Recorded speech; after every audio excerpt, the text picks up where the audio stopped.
வாழ்க்கையில மனுஷனுக்கு சமாதானம்ன்றதுதான் ரொம்ப முக்கியம். ஆனா என் வாழ்க்கையில சமாதானமே இல்லை. அதனால சமாதானத்தை தேடி இப்போ நான் பயணம் போலான்னு இருக்கிறேன். யாருன்னா சமாதானத்துக்கு வழி தெரியுமா? பாருங்க, உங்களுக்கே தெரியல, எனக்கு எப்படி தெரியும்? சமாதானத்தை தேடி நான் போயிட்டு இருக்கேன். யாருன்னா வழி காட்டினாங்கன்னா நல்லா இருக்கும். என்ன பண்றதுன்னு தெரியல. டிப்டாப்பா ஒரு பையன் வரான், கேட்டு பார்ப்போம். தம்பி, இந்த சமாதானமே இல்லப்பா, சமாதானத்தை தேடி போயிட்டு இருக்கேன். உனக்கு வழி தெரியுமா? புரியல. சமாதானத்தை தேடி போயிட்டு இருக்கேன். வழி தெரிஞ்சா கொஞ்சம் சொல்லு தம்பி.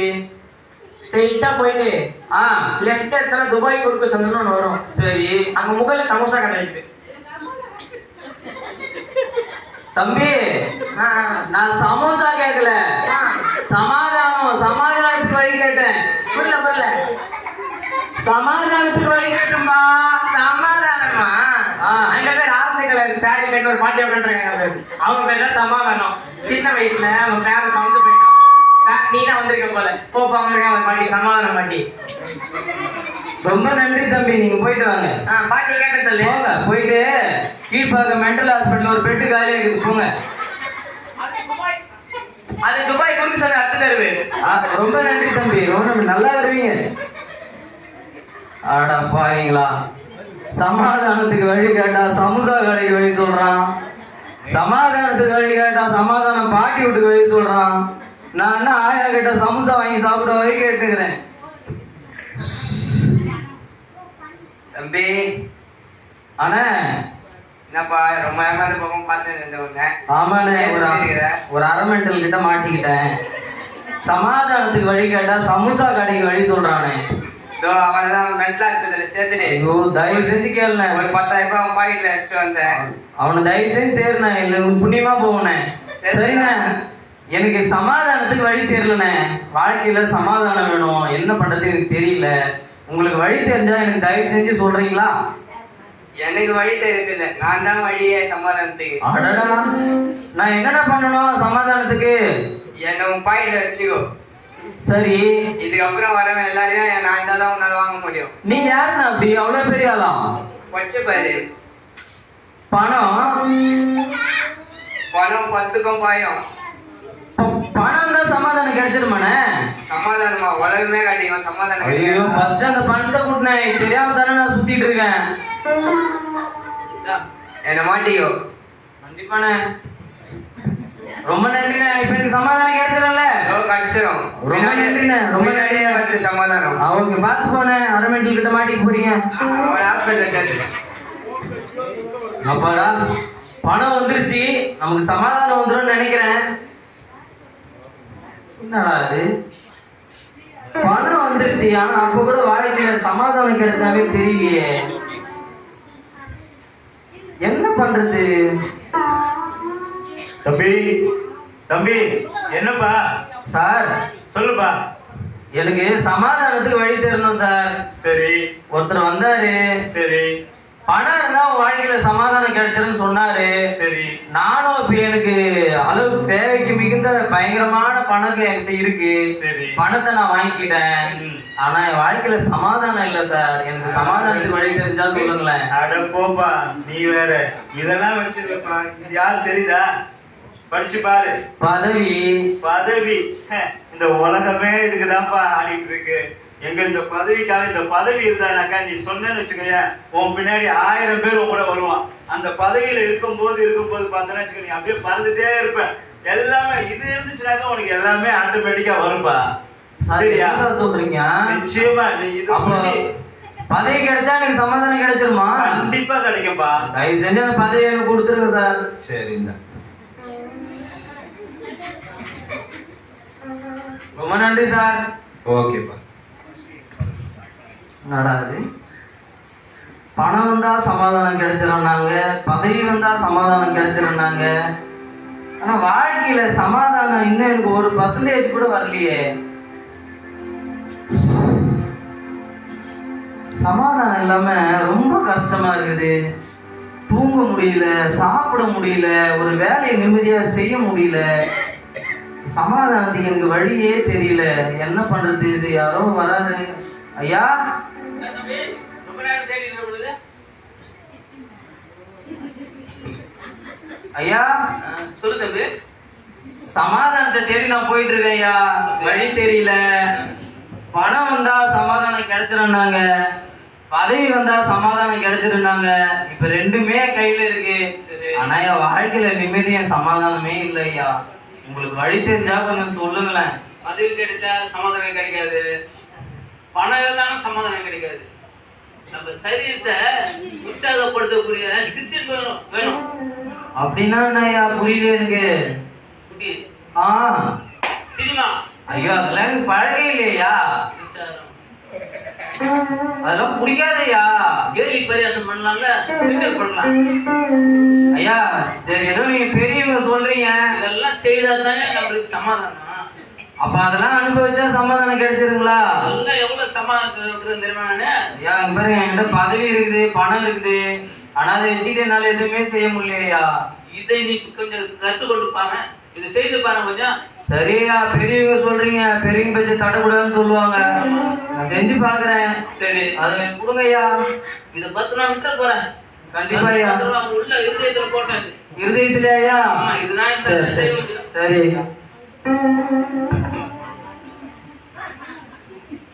ஆடாது ஒண்ணுன்னா உள்ள போக பேங்க் தான் கூட்டின்னு போறாமே இது. எனக்கு பணம் வந்துச்சு, பதவி வந்துச்சு, இப்ப பாவமும் உள்ள வந்துச்சு. ஆனா இதெல்லாம் கொஞ்ச நேரத்துக்கு தான் சந்தோஷத்தை கொடுக்குது, அதுக்கப்புறம் எனக்கு சமாதானமே இல்லை. ஒரு சினிமா பார்த்தா 3 மணி நேரம் ஜாலியா இருக்கிறேன், ஆனா தியேட்டர் விட்டு வெளில வந்தா சமாதானம் இல்லை.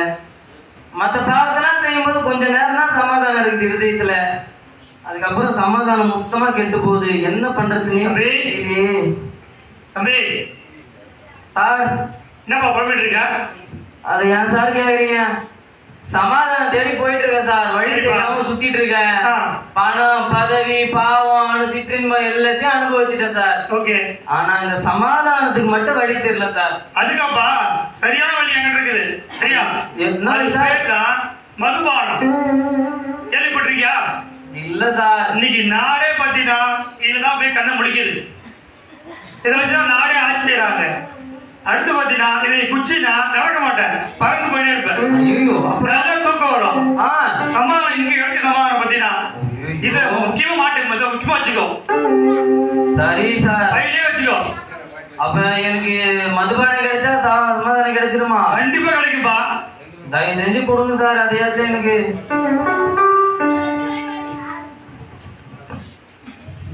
ஐயோ, கையில எல்லாமே இருக்குது, ஆனா சமாதானம் மட்டும் இன்னும் எனக்கு கிடைக்கல. கரெக்டான வழி யாரும் சொல்ல மாட்டேங்கிறாங்க. என்ன பண்றதுன்னே எனக்கு தெரியல. இன்னும் நான் எங்க யாருக்கிட்ட போய் வழி கேட்கறதுனே எனக்கு புரியல. சரியான வழி எனக்கு யாரு காட்டுவாங்கன்னு தெரியல.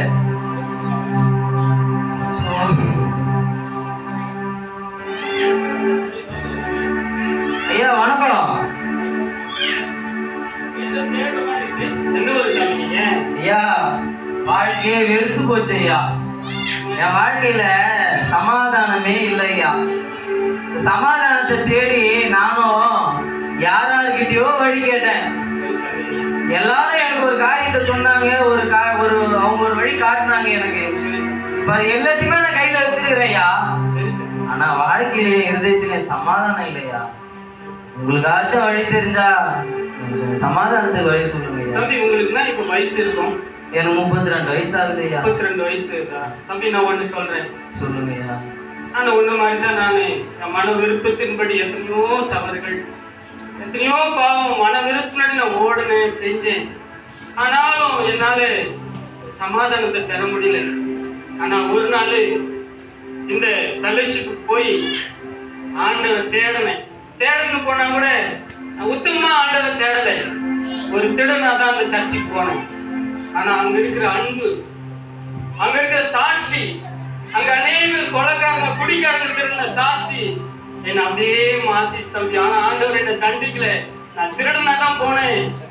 ஆண்டவர் என்னுடைய தவறுகளை உணர்த்த நடத்தினாரு. என் பாவங்களை சுட்டி காமிச்சாரு. நான் ஒவ்வொன்றும் போய் என் மனசை சுத்தம் பண்ணி ஏசப்பான்னு சொல்லி ஒரு சிலுவை நோக்கி நான் அழுதேன். யாராருக்கிட்ட நான் திருடணும், ஏமாத்தணும், நம்ம சபையில எல்லியம் சர்ச்சில் போய் வின்சனங்களாட மன்னிப்பு கேட்டேன். ஒவ்வொரு ஊழியர்காரர்கிட்ட யாராருக்கு விரோதமாக, பெற்றோர்களுக்கு விரோதமாக செஞ்ச தவறுகளாம் ஏசப்பா எனக்கு காமிச்சாரு. அதெல்லாம் சுத்தம் பண்ண தம்பி. அழுது ஜெபம் பண்ணேன். ஆண்டவர் என்னோடு பேசினார். 17 வயசுல இருந்து இந்த நாள் வரைக்கும் நான் அற்புதமா நடத்துறாரு தம்பி. பாருங்க, தேவ வசனம், இந்த வசனம் தான் என் வாழ்க்கை மாற்றி. இருட்டுல பயம், பிசாசு பயம், ஒரே கவலை, தனிமையில அழுக, இப்படிலாம் வாழ்ந்த என் வாழ்க்கை பெற்றோர்களால மாத்த முடியல, கூட பிறந்தவங்களால மாத்த முடியல. ஆனா ஏசு ஆண்டவர் நோக்கி நான் அழுதேன். என் வாழ்க்கை அசுத்தமான வாழ்க்கையை பரிசுத்தமாக மாத்தினார் தம்பி. அதுல இருந்து நான் அவருக்கு ஊழியம் செய்யறேன் தம்பி. இருதயத்துல அவ்வளவு சந்தோஷம், உலகம் தரக்கூடாத சந்தோஷத்தை ஏசப்பா எனக்கு தந்தாரு. ஆனா பாவம் செய்யும் போது எனக்குள்ள பயம், கவலை, கண்ணீர் இதெல்லாத்தையும் நான் சுத்தம் பண்ணும் பொழுது, இதெல்லாத்தையும் நான் அறிக்கிடும் போது ஆண்டவர் என்னோடு பேசி நான் வாழ வைத்தார் தம்பி. இங்க பாருங்க, இந்த வேத வசனம் தான் எனக்கு பயத்தை நீக்கிச்சு, என்ன பரிசுத்தமாச்சு. இன்னைக்கு ஒரு ஊழியக்காரனாக மாற்று தம்பி. தயவுசெய்து ஒண்ணா ஏசாமிட்டு அழுங்க. கண்டிப்பாயா, நீங்க சொல்றதெல்லாம் கேட்கும் போது எனக்கு ரொம்ப சந்தோஷமா இருக்குயா. தம்பி, உங்ககிட்ட இருக்கிற சமாதானத்தை பார்த்தா எனக்கே பொறாமையா இருக்குயா. எனக்கு அந்த சமாதானம் வேணும். ஆனா என்கிட்ட இதெல்லாம் இருக்குயா. இப்ப நான் என்ன பண்றது எனக்கு தெரியலையா. ஒண்ணு இல்ல, இதெல்லாம் இருக்கு உனக்கு தெரியுதா? என்னென்ன பண்ணணும் உனக்கு தெரியுதா? ஆமாயா. என்ன செஞ்சு தெரியுதா? ஆமாயா. உனக்காக நான் ஜெபிக்கிறேன். எல்லாத்தையும் ஏசாண்டவர் சிலுவை நோக்கி பார்த்து, அவர் நமக்காக கைகள்ல கால்கள்ல ஆணி அடிக்கப்பட்டவராக இந்த வெயில ரத்தத்தை சிந்திருக்கார் தம்பி. அந்த சிலுவை நோக்கி இந்த பாவனை மொத்தமா சொல்லக்கூடாது. என்னென்ன பாவி, மதுபானம், சினிமா, புகை, என்னென்ன செஞ்சிருக்கியோ ஒண்ணு ஆண்டவர் சமூகத்தில் சொல்லி ஆண்டவர் சிலுவை நோக்கி அழு தம்பி. கண்டிப்பா ஆண்டவர் உன்னை அற்புதமாக மாற்றுவார். நான் ஜெபிக்கிறேன் தம்பி. சரிங்கய்யா, வேற வசனத்தை மட்டும் கொடுங்க ஐயா. இந்த பாவம் எல்லாம் எனக்கு வேணாம் ஐயா. மகா கிருபையான இரக்கமுள்ள தகப்பனே, இப்படிப்பட்ட பாவியாகிய என்ன ரட்சித்த தேவன் ஆண்டவரே, சமாதானத்தை தேடி அநேக சிற்றின்மைகளை அடிமையாகி வியாதியில, துக்கத்துல, கண்ணீரில் இருக்கிற இந்த மகனை உங்களுடைய பலிபீடத்துல ஒப்பு கொடுத்து ஜெபிக்கிற ஆண்டவரே. ஆண்டவரே, இவங்க இந்த உலகம் அதை திருப்தி செய்யல, ஆனாலும் உங்களுடைய வேத வசனம் அவரை மாற்றும்படியாக, அவரோடு பேசும்படியாக உங்களுடைய கருத்துல ஒப்பு கொடுத்து ஜெபிக்கிறேன். ஆசீர்வதியும் ரட்சியும் இயேசு நாமத்துல வேண்டிக் கொள்ளுகிறோம் பிதா. சரி, மீட்டிங் நடக்குது. தயவுசெய்து வாங்க, ஆண்டவர் உங்களோட பேசுவார். பாருங்க மக்களே, எனக்கு சமாதானத்துக்கு இப்ப வழி தெரிஞ்சிருச்சு. எனக்கு ஒரு நம்பிக்கை இருக்கு, என் வாழ்க்கையில கண்டிப்பா எப்படியாச்சும் நான் சமாதானத்தை பெற்றுக்கொள்வேன். அது கேட்ட வழி நடந்ததுல எனக்கு ஐயா சொல்லிட்டாங்க. இனி என்னுடைய சமாதானத்தை தேடி நான் சரியான பாதையில என் காரியங்களை சரி செய்ய நான் விரும்புறேன். அப்ப ஆண்டவர் எனக்குள்ள மெய்யான சமாதானத்தை கொடுப்பார் நான் நம்புறேன். ரொம்ப நன்றி.